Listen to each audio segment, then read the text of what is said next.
Bonjour tout le monde et bienvenue à Franchement les Tourneaux. Alors, cette semaine, on va recevoir Rachad Antonius, qui a déjà participé à Dimanche on lit suite à la publication de La conquête de la Palestine. Rachad est actuellement en France, mais il a eu la gentillesse d'accepter de participer à notre émission. Dans le fond, on lui pose deux simples questions. Comment il perçoit l'accord qui vient d'être conclu entre Israël et le Hamas, évidemment sous la grande présidence de M.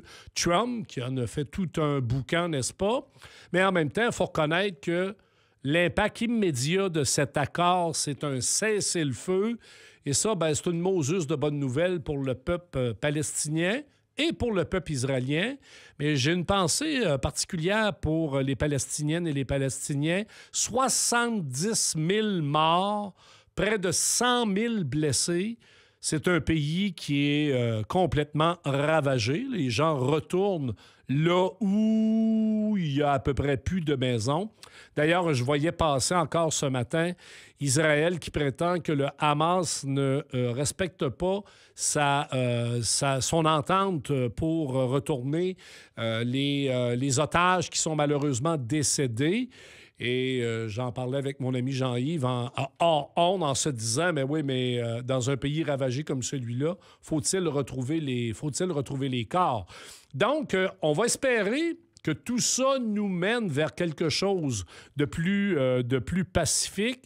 Est-ce que c'est possible que ça repose sur l'existence de deux États, un Palestinien, un Israélien, et que ça inscrive dans la durée quelque chose de davantage pacifié? Alors, on va en parler avec Rachad Antonius tout de suite après la pause. Martine Desjardins sera avec nous. Martine, qui est une habituée de Franchement les Tourneaux.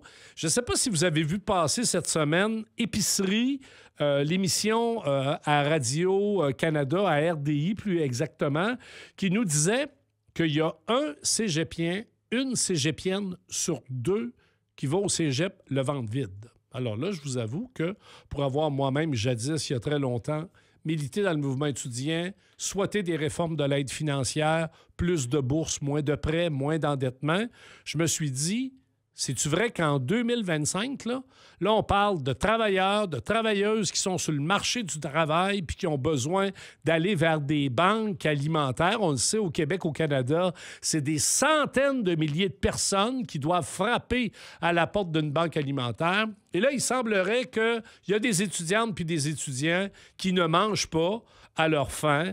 Alors, bon, il y a différentes raisons qui expliqueraient qu'ils ne prennent pas le temps de manger. Moi, j'en ai un à la maison. J'ai dit tout le temps le matin, faudrait que tu manges avant d'aller à l'école. Ils n'aiment pas ça déjeuner, mais ils dînent. Mais tout ça pour dire que surcharge, les impératifs de remise de travaux, les coûts à la cafétéria, est-ce que c'est encore abordable de manger dans une cafétéria de cégep? Je lisais même des jeunes qui ne veulent pas se retrouver seuls à table, l'isolement, la solitude, puis portefeuille vide, détresse psychologique. Contexte incroyable, on le sait, d'inflation, les prix montent, le coût des logements. Nous autres, quand on était étudiants, puis on allait à l'Université de Sherbrooke, puis à l'UQAM, on était 2-3 dans un logement, dans un 6,5 qui nous en coûtait 400, 500, 600 à 3. Maintenant, on parle de 1000, 1100, 1200 $ pour un 1,5 au diable Vauvert. Que font les étudiantes, les étudiants pour y arriver? Alors, on va en jaser un peu avec Martine. Et j'avais le goût de lui demander aussi, pendant que les étudiants sont en grève sur la question palestinienne, comment se fait-il qu'ils ne sont pas en mobilisation en ce moment au Québec pour demander, souhaiter de meilleures conditions de vie pour les étudiantes, les étudiants au niveau post-secondaire. En suivant l'actualité, on peut difficilement passer à côté de Donald Trump. On parle de portefeuille vide, de jeunes qui vivent au Québec, les effets de l'inflation, de l'augmentation du coût des loyers, d'un appauvrissement, donc de plus en plus important. Et là, ben, on réalise qu'aux États-Unis, M. Trump, lui, il a trouvé une façon de régler la question de la pauvreté, c'est d'éliminer les statistiques. Ah, il faut le faire, là. Éliminer les statistiques, fait qu'il n'y en a plus de pauvreté. Hein? On l'a vu l'autre fois, il n'aimait pas les résultats par rapport à l'assurance, pas l'assurance emploi, mais le chômage. Donc, il a congédié celle qui est responsable du bureau de la statistique du chômage aux États-Unis en disant non, c'est des chiffres qui ne sont pas à mon avantage. J'entendais la NASA récemment, alors elle ne mesurera plus dans l'avenir la disparition de la couche d'ozone ou l'effet de la pollution sur la couche d'ozone. Donc, tout va bien, Madame la Marquise, aux États-Unis. Avec Donald Trump, on a juste à plonger dans un obscurantisme incroyable sur le plan de l'information. Puis après ça, on nous dit, ben, il n'y a pas de pauvreté, il n'y a pas de chômage, puis il n'y a pas de problèmes environnementaux. C'est une lubie inventée par, finalement, des méchants gauchistes, des islamophobes, des islamistes, pardon, radicaux. Bref, Donald Trump a le tour de trouver une façon d'introduire de l'information totalement dépouillée de sens et de vérité. Et ça reste quelque chose d'extrêmement troublant. D'ailleurs, je vous invite à aller au cinéma du Parc pour voir l'excellent film 2 plus 2 égale 5. Donc, c'est un peu dans l'air du temps, à partir du fameux roman de George Orwell, 1984, comment on fabrique, on transforme l'information, comment on invente quelque part quelque chose qui n'existe pas pour justifier des régimes politiques, pour justifier des dictatures, de l'autoritarisme, voire du fascisme. Ben, c'est exactement ce qui est en train de se passer du côté des États-Unis, du côté américain. Et là, moi, je vais vous dire, honnêtement, on n'est pas au bout de nos peines parce que quand on voit, par exemple, Donald Trump inviter l'armée américaine à se pratiquer sur le terrain en pleine violation de la Constitution américaine, en investissant des villes démocrates, évidemment. Il n'y a pas de violence dans les villes où les maires sont républicains ou les sénateurs sont républicains. Mais il y a de la violence, supposément. De la violence qui repose sur quoi? Sur les inégalités sociales. Moi, il y a 15 ans, j'allais à Washington et les gens de l'AFL-CIO, puis les gens même du gouvernement démocrate, on avait rencontré Ted Kennedy qui nous disait, à 2 pas de la Maison-Blanche, faites attention le soir parce qu'il y a des poches de pauvreté importantes, mais qu'est-ce que les gouvernements américains ont fait? Hein, on le sait, là, ça prend racine souvent dans l'exclusion, dans la misère, dans la pauvreté. Et là, on a un président des États-Unis qui non seulement efface les statistiques sur la pauvreté et sur la famine, mais en plus, il envoie l'armée contre les pauvres, contre ceux qui vendent leur force de travail au quotidien, dans des Tim Hortons, dans des McDonald's, dans des jobs que ben des Américains de souche ne veulent même pas faire. Donc, c'est préoccupant. Il faut en parler. Allez voir ce film de George sur le roman de George Orwell, 1984, 2 plus 2 égale 5, de Gregory Peck. C'est lui l'auteur du fameux documentaire au cinéma du Parc. Après la pause, on va parler de ce qui se passe du côté de Gaza avec Rachad Antonius. On est de retour à Franchement les Tourneaux et comme je l'ai mentionné en introduction, on reçoit Rachad Antonius qui est professeur retraité titulaire de sociologie à l'Université du Québec à Montréal et qui a publié l'année dernière La conquête de la Palestine. Je l'avais d'ailleurs reçu à Dimanche On lit. Rachad, bonjour. Bonjour, Jacques. Hey, merci d'avoir accepté de participer à cette émission. J'aurais le goût de te lancer d'abord. Comment tu as reçu, toi, cet accord entre Israël et le Hamas sous la grande présidence mondiale internationale de Donald Trump? Ben, un peu comme beaucoup de gens sensibles à la cause palestinienne l'ont reçu. D'une part, il était attendu, il fallait que les bombes cessent, et il fallait que la nourriture rentre. Donc, ça va donner un répit aux Palestiniens.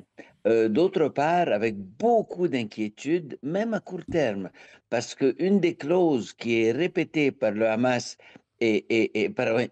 excusez-moi, une des clauses qui est répétée par Israël et par Trump, c'est qu'il faut non seulement que le Hamas rende les otages, non seulement qu'il s'engage à ne jouer aucun rôle politique par la suite, ce qu'il a fait dans la gouvernance, mais il faudrait aussi le désarmer totalement, et sans ça, on va recommencer les bombes.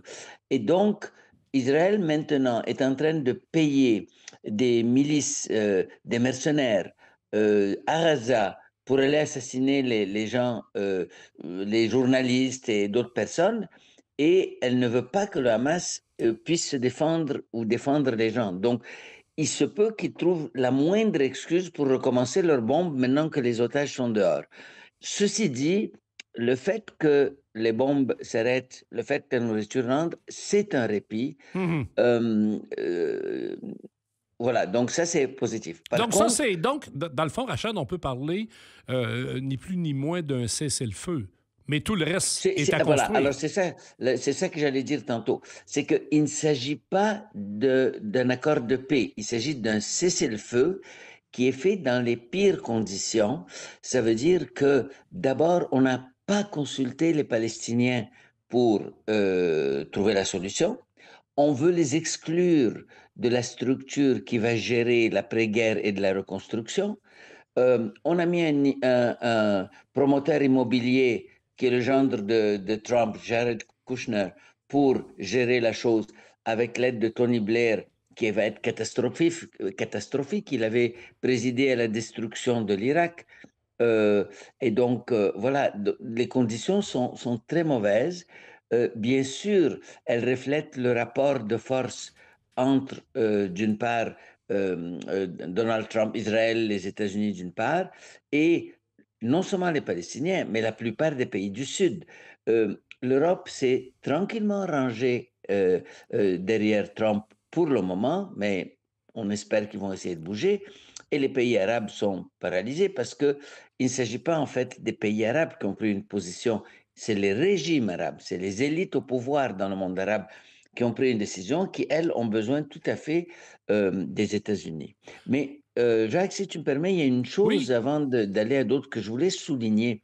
Dans la cérémonie triomphaliste organisée à la Knesset, première chose à dire, ça fonctionnait comme une chambre d'écho. Vraiment comme les chambres d'écho qu'on dénonce sur l'Internet. C'est un groupe de gens au pouvoir, mais relativement petits, qui se répètent qu'ils ont gagné et qui sont convaincus qu'ils ont gagné.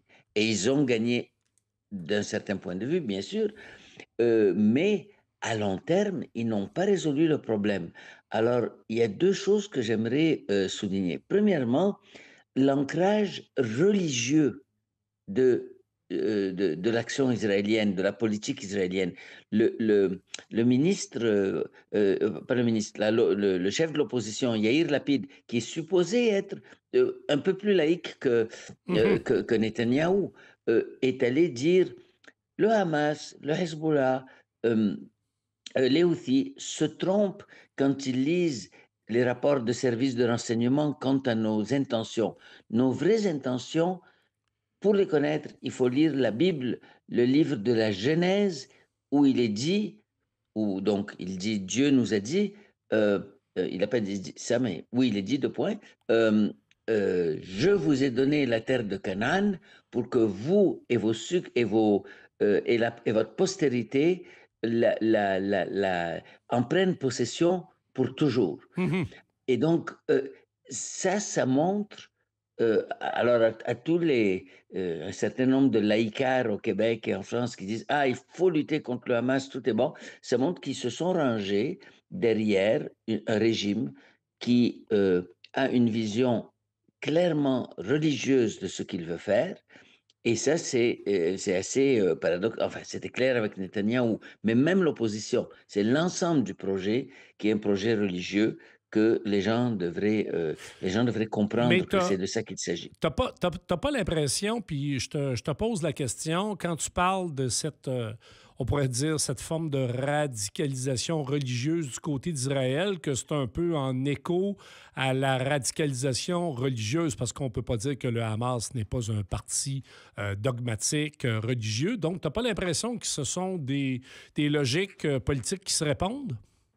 Oui, mais avec l'effet inverse. C'est-à-dire que c'est Israël qui a introduit la logique religieuse dans l'histoire de la Palestine il y a plus de 100 ans. Rappelez-vous que le Hamas a été fondé en 1987, 20 ans après l'occupation. Donc, c'est pas Israël qui répond à la logique religieuse du Hamas, c'est le contraire. C'est la logique religieuse du Hamas qui répond un peu à la logique religieuse Mhm. d'Israël. Mais le Hamas a ses propres sources dans l'histoire de la pensée islamique. C'est pas juste une réponse. Oui, tout à fait. Mais puis je pense que c'est important de le rappeler. Et tu le disais d'ailleurs quand on avait fait notre entretien sur ton essai, que le Hamas est un peu le résultat de l'échec des accords d'Oslo et de la dégringolade que l'autorité palestinienne a connue sur le territoire Tout à palestinien, fait. là. Tout à fait. Même si le Hamas existe avant les accords d'Oslo depuis 87, il n'avait pas beaucoup de crédibilité. C'est parce que l'autorité palestinienne a été ridiculisée, instrumentalisée, utilisée comme sous-traitant par Israël que le Hamas a émergé comme alternative. Et de plus, Israël a consciemment favorisé le Hamas de manière logistique, c'est-à-dire en permettant que des armes arrivent à Gaza pour le Hamas, pour qu'ils puissent éliminer les forces de l'OLP qui étaient beaucoup plus laïques. Donc, il y a beaucoup Oui. de calculs pas très honorables derrière la montée du Hamas. Dis-moi, à partir du moment où la lecture que l'on fait de la situation, bon, tu l'as clairement dit, c'est un cessez-le-feu, on est loin d'un accord de paix. Est-ce qu'il y a un brin de lumière qui peut apparaître? J'ose même pas parler de lumière au bout du tunnel, là, parce que ça serait vraiment faire dans le jovialisme, mais il n'y a pas un brin d'espoir que quelque part, on finisse par calmer le jeu et aller vers une solution négociée et durable? À long terme, bien sûr, s'il n'y a pas d'espoir, il n'y a pas de vie. On vit Hmm. d'espoir. Oui. Et c'est ça qui nous garde en vie. Donc, il y a un espoir certainement, mais l'espoir, il est à long terme. Parce qu'à court terme, maintenant, le rapport de pouvoir est tellement biaisé en faveur d'Israël que les Palestiniens n'ont personne qui les appuie réellement. Hmm. La résistance palestinienne a été complètement écrasée. Il n'y a plus de résistance. Les amis des Palestiniens ont été complètement neutralisés. Alors, à moyen terme, il se peut qu'il y ait, mettons, une remontée de l'Iran, par exemple, qui pourrait les aider. Mais avant de parler de Oui, l'Iran parce ou qu'il nous d'autres reste choses, une minute, Rachad. oui, très brièvement, euh, avec cette politique, Israël lance un message très dur. Elle dit, le droit international, on s'en moque. La seule façon de nous arrêter, c'est la puissance militaire et vous ne l'avez pas. Alors ça, c'est un message de guerre et non pas un message de paix. Mhm, mhm, tout à fait. 30 secondes, la reconnaissance du Canada et de d'autres en Occident d'un État palestinien, c'est une bonne nouvelle quand même? C'est une nouvelle nécessaire. Elle arrive 32 ans en retard parce que ça aurait dû arriver au moment d'Oslo. Elle Oui. arrive en retard, mais c'est une étape nécessaire, mais très loin d'être suffisante. Et c'est le fait que plusieurs pays occidentaux ont reconnu la Palestine et qu'ils essayaient de résoudre le problème à l'intérieur de l'ONU qui a poussé Trump et Netanyahou à rapidement faire une entente pour tirer le processus en dehors de l'ONU. Rachad Antonius, je le rappelle, auteur de La conquête de la Palestine. Je pense que c'était aux éditions Éco-Société. Hein. Je n'ai pas le bouquin devant moi. Exact. Alors qui est toujours disponible en librairie. Merci infiniment, Rachad. Tu es du côté européen à part ça. Fait que tu as quand même pris la peine de nous parler. Ça va être disponible en balado sur la page web du FM 1033. Je te réinvite très bientôt, cher ami. Merci, Jacques, au plaisir. Après la pause, Martine Desjardins, on parle de ces étudiants qui ont faim au cégep. On est de retour à Franchement les tourneaux et comme je l'ai mentionné en introduction, on reçoit Martine Desjardins. Bonjour, Martine. Bonjour, Jacques. Elle est en forme, Martine. Ah, en très grande forme, évidemment. Excellent. Évidemment. Excellent. Ça fait longtemps? Long time? Oui, c'est vrai que ça fait un petit moment qu'on s'était parlé, effectivement. Ouais. Écoute, je prends mon temps, moi, je me laisse désirer, c'est comme ça que ça Non, mais c'est fonctionne. bien. Moi aussi, je me suis laissé désirer. J'ai recommencé qu'au début octobre. Ah, Et voilà. le mois de septembre a été extraordinaire, n'est-ce pas? Oui, Alors, ouais. voilà. Mais là, on est de retour et bien heureux de t'avoir à mon micro parce que cette semaine, il y avait un papier dans le Devoir puis il y a eu un reportage d'épicerie qui nous apprenait qu'un étudiant sur deux va au cégep le ventre vide. T'as vu passer ça? Oui, oui, tout à fait. Puis c'est quand même préoccupant. Puis, tu sais, moi, je me suis souvenu qu'on avait fait ce genre d'études-là, dans mon ancienne vie, là, de leader étudiante, évidemment, en 2008-2009 sur, des conditions de vie des étudiants, au niveau universitaire. Puis on avait découvert quand même, déjà à ce moment-là, que c'était un peu troublant, que les étudiants travaillaient plus que la moyenne canadienne, étaient plus endettés, puis évidemment, n'avaient pas assez d'argent pour subvenir à leurs besoins de base. Puis là, je me suis dit: «Tiens», parce qu'une des demandes et une des raisons pour laquelle on avait fait ça en 2008-2009, c'était parce que le gouvernement faisait plus d'enquêtes sur les conditions de vie des étudiants. Puis j'étais allée voir si, ça avait changé, si on avait des données. Parce que dans le fond, l'étude qui est rapportée dans le Devoir, c'est une étude qui a été faite par des professeurs du cégep du Vieux-Montréal qui, eux, Exact. s'inquiétaient de voir la réalité puis les conditions de vie de leurs étudiants. Puis on dit: «Est-ce que c'est juste comme une hypothèse ou est-ce que ça se confirme?» Puis malheureusement, ça s'est confirmé. Il y avait quand même plus du quart là, de leurs étudiants qui mangeaient pas à leur faim, là, qui n'avaient pas les ressources Mhm. nécessaires Mhm. pour manger. C'est un problème et j'allais voir si le gouvernement, là, depuis quand même, 2012 avait, mené des enquêtes. Puis en fait, j'ai découvert que le comité consultatif sur l'accessibilité financière aux études, là, c'est un comité qui existe au gouvernement, qui est un comité aviseur, qui regroupe, professeurs et cetera, étudiants d'ailleurs, ont fait des recommandations.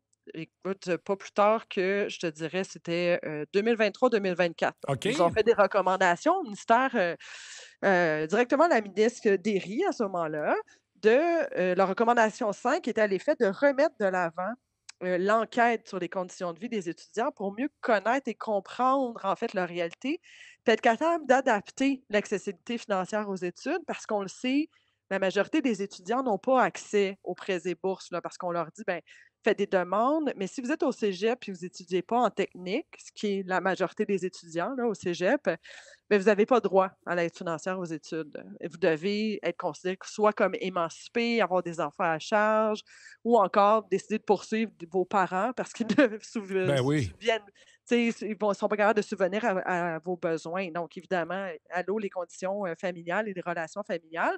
Fait que c'est pas une option qui est vraiment privilégiée Mais par plusieurs. Mais si tu permets, ça, je trouve ça quand Oui, même troublant, ton histoire d'enquête, parce que je viens juste de oui, mentionner dans mon éditorial que Donald Trump va abolir là, justement les enquêtes par rapport à la famine puis la pauvreté aux États-Unis. Comment il règle le problème de la pauvreté? Ben, c'est qu'il n'y a plus de statistiques. Fait que comme ça. exact. Ben là, tu nous apprends là, que Puis au on fait la ministère. même chose, nous autres. Ouais, ouais, C'est quand même assez incroyable, alors qu'on sait, ça fait 30 ans, 40 ans, 50 ans qu'on dit que le régime d'aide financière n'est pas suffisant, que la dépendance exact. face aux parents fait... Moi, je me rappelle, là, je suis plus vieux que toi, j'ai fait des manifs moi, dans les années 80-90, puis on rappelait que les étudiants mangeaient du craft dinner, tu sais.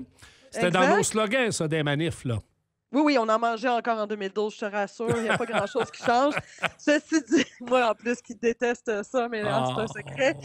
Ceci dit, donc Mais c'est fou, là, ça, là. effectivement, mais ça a pas changé. Puis en fait, c'est ça, c'est que la recommandation 5, là, puis là, on s'entend, là, c'est des modifications, c'est un dossier qui voulait faire des modifications au programme d'aide financière aux études pour l'année 2023-2024, là. Fait que c'est comme l'année dernière. Hum. Le comité, donc, recommandait de remettre de l'avant l'enquête. L'enquête a eu lieu de 1981 à 2013. Puis là, on s'entend, là, ils sont quand même lousses, là, parce qu'entre 2006 puis 2013, il n'y avait pas eu grand-chose du côté du gouvernement qui doit le déposer, cette enquête-là, à chaque année, là, dans le fond. Et ben, ça n'a pas été fait. Il n'y a pas eu de suivi. Donc, depuis 2013, on ne connaît pas les conditions de vie. Là, évidemment, c'est sûr que du côté des fédérations étudiantes et cetera, il y a quand même un travail de recherche qui est fait, mais c'est quand même c'est quand même étonnant. En tout cas, moi, je suis étonnée de voir qu'il y a rien du côté du ministère qui a été mis de l'avant.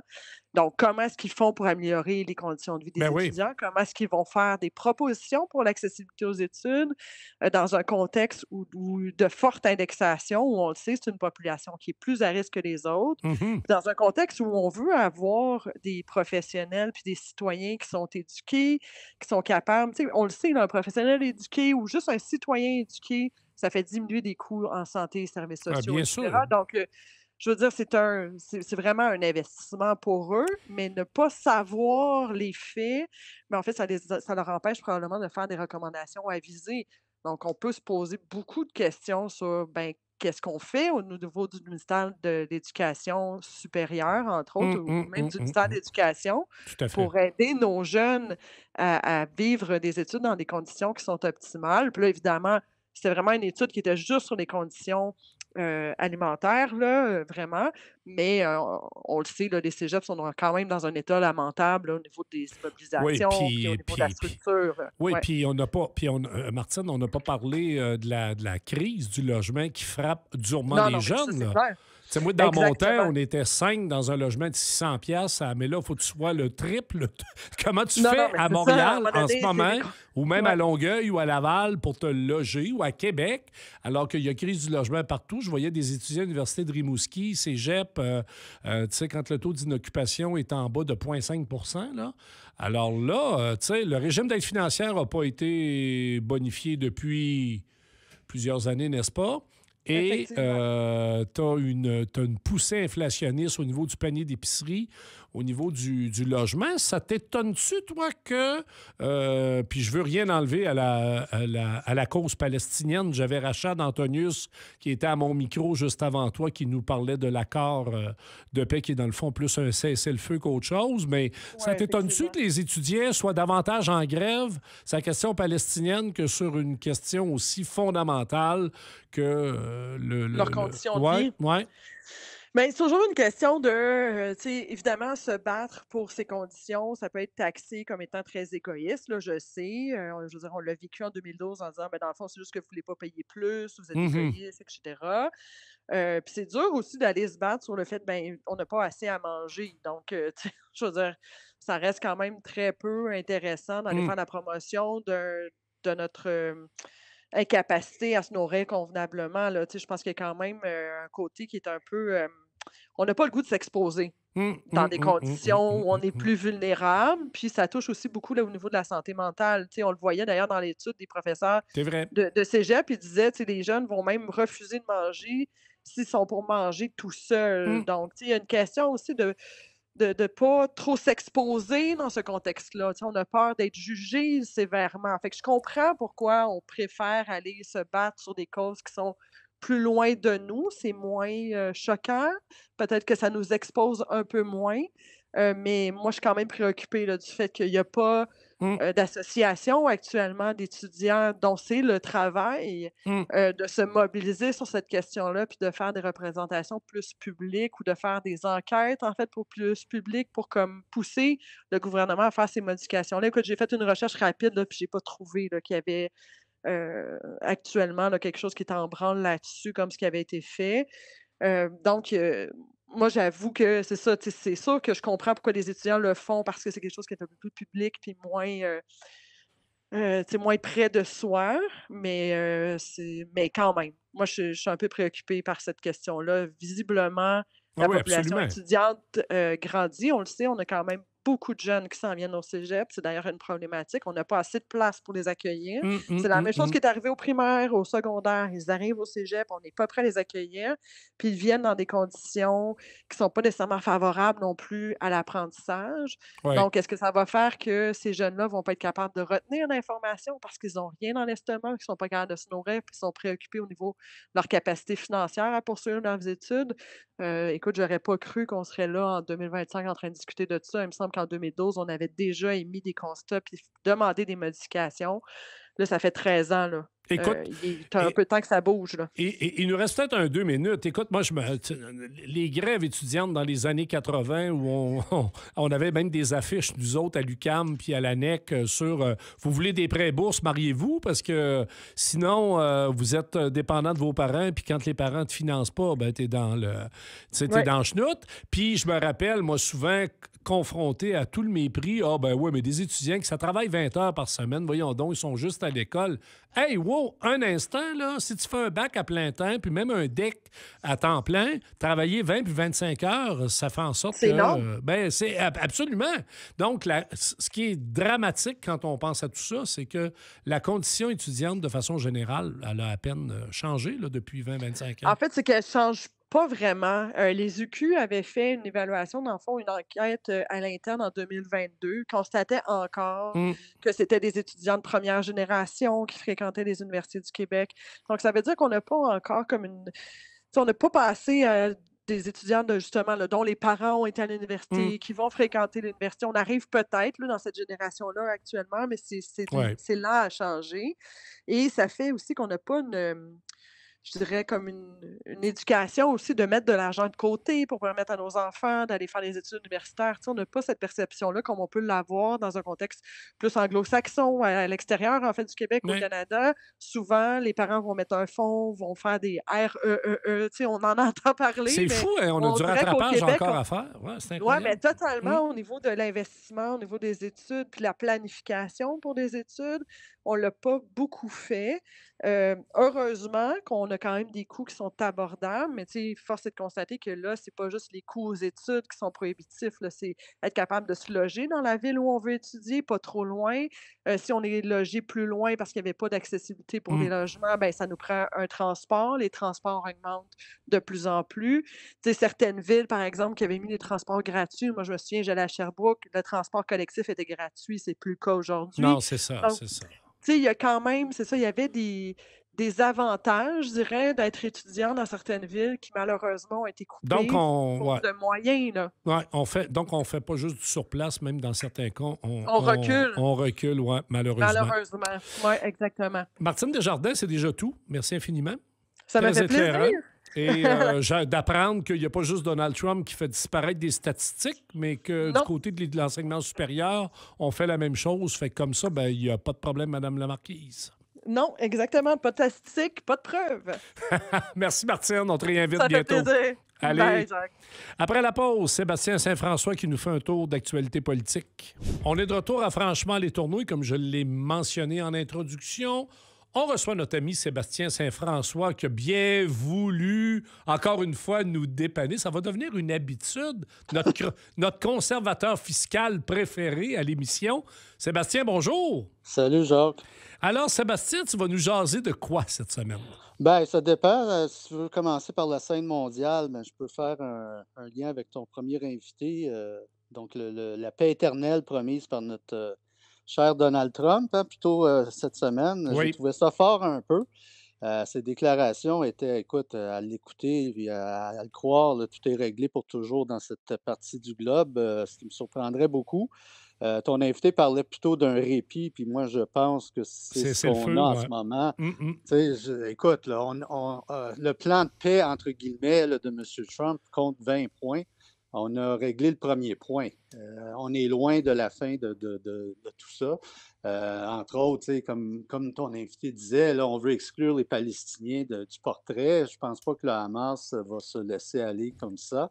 On a déjà vu, d'ailleurs, j'ai vu aux nouvelles hier soir que le Hamas a déjà commencé à procéder à des exécutions sommaires là, de personnes qu'il considère comme des collaborateurs Ouf. d'Israël.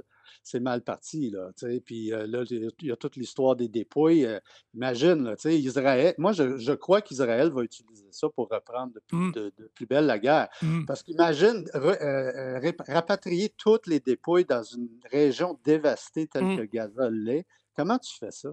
Quand Israël va trouver le moindre excuse, dire là, le compte n'est pas bon, vous ne respectez pas votre entente. Puis, en tout cas, moi, ça me préoccupe beaucoup. Tu sais, oui, on a droit à un répit.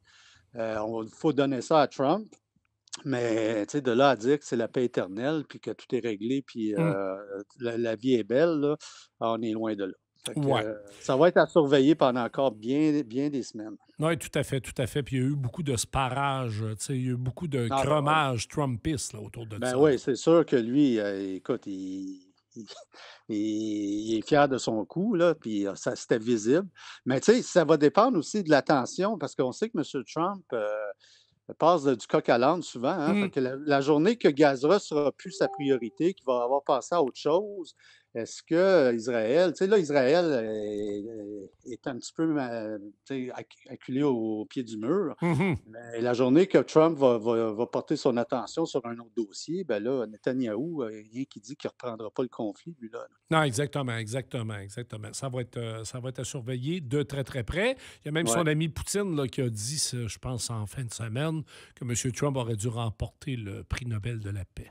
Ben oui, lui, il risque, Fort en il risque ketchup. il risque d'être le prochain dossier parce que le président Zelensky va être à la Maison-Blanche vendredi. Hum, Donc, lui, c'est sûr qu'il aimerait bien ça, c'est le feu, hein, de son côté. Fait qu'on va voir si M. Poutine sera le tout à fait. prochaine personne auprès de qui il va intervenir. Mais, en tout cas. Dans l'actualité, qu'est-ce qui retient ton attention?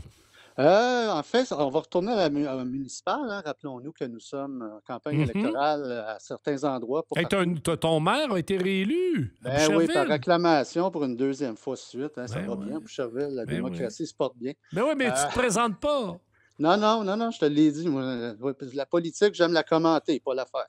Mais ce qui a retenu mon attention, c'est en fait un engagement de la mairesse Fournier, donc à Longueuil. Mhm. À voir si ça va être réalisable ou pas une fois reporté au pouvoir. C'est facile de prendre des engagements comme ça lorsqu'on n'a pas vraiment d'opposition. Il y a une personne qui est candidat, Sacha Parisella, je crois son nom, mais on s'entend que Mme Fournier risque de le remporter. Mais son engagement, c'est qu'elle va diriger tous les investissements de la ville dans la réfection des infrastructures existantes. Ce que je trouve louable, parce que on devrait voir cet engagement-là pris un peu partout, parce qu'on sait qu'on néglige depuis des décennies l'infrastructure que nous avons, parce qu'on veut toujours promettre plus, puis du nouveau, puis du plus Mhm. gros. Puis bon, est-ce que c'est réalisable ou pas, on verra, mais je trouve que c'est un pas audacieux. J'espère cependant que ça concerne seulement la ville, parce que on sait qu'il y a la ville, puis il y a aussi l'agglomération.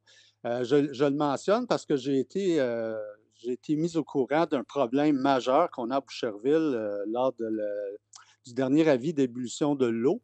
On se rappellera, je pense que c'était en septembre, il y a eu un avis d'ébullition de l'eau qui a duré quelques jours et qui a touché pratiquement toute la ville de Boucherville. Et j'ai appris dans les nouvelles entourant ce dossier-là qu'il n'y avait qu'un seul conduit principal qui alimente toute la ville de Boucherville ou pratiquement toute la ville de Boucherville. Il n'y a aucune redondance dans le système. OK. J'ai trouvé ça drôlement inquiétant parce qu'en cas de problème majeur... Mais ça a toujours fonctionné comme ça, là. Oui, mais en cas de problème majeur, on est privé d'eau. Là, ça a l'air que c'est dans les cartons qu'on installe une redondance, parce que ça n'a pas de bon sens. Mm. On est alimenté par un seul conduit, toute une population de 40 quelques mille personnes. Mm.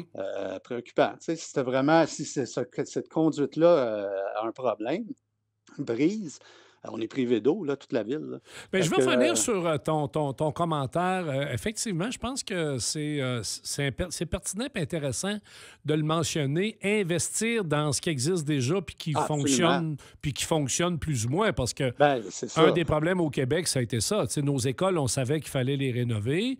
Maisonneuve-Rosemont, là, tu sais, l'hôpital à Montréal, on n'a pas appris ça la semaine passée. Pierre Boucher, Charlemagne, les routes, tout ça. Mais il en demeure pas moins que du côté de la Rive-Sud, moi, je trouve bien humblement que s'il y a un projet d'infrastructure qui mériterait quand même notre attention et qui devra un jour se développer, c'est celui là, je pense qu'on peut plus parler de métro, ça fait longtemps, là. Mais tu sais, ce fameux petit tramway là, qui devait partir de Longueuil, du métro Longueuil, là, puis venir jusqu'au cégep, Édouard-Montpetit, puis aller vers... Tu sais, à un moment donné, il va falloir que le transport collectif se déménage un petit peu plus. Sinon, écoute, la congestion est rendue chez vous. Ah ouais, je sais. Non, c'est partout. Quand on revient sur l'autoroute 20, c'est plus de traverser le pont Jacques-Cartier qui est un enjeu. C'est la 30 qui est bloquée. C'est fou raide. Puis tout le monde est tout seul dans son char. Fait que, oui, c'est bien qu'on investisse dans ce qui existe déjà, mais me semble qu'on devrait peut-être remettre dans les cartons quand même un transport plus structurant qui fonctionne mieux que le REM, mettons.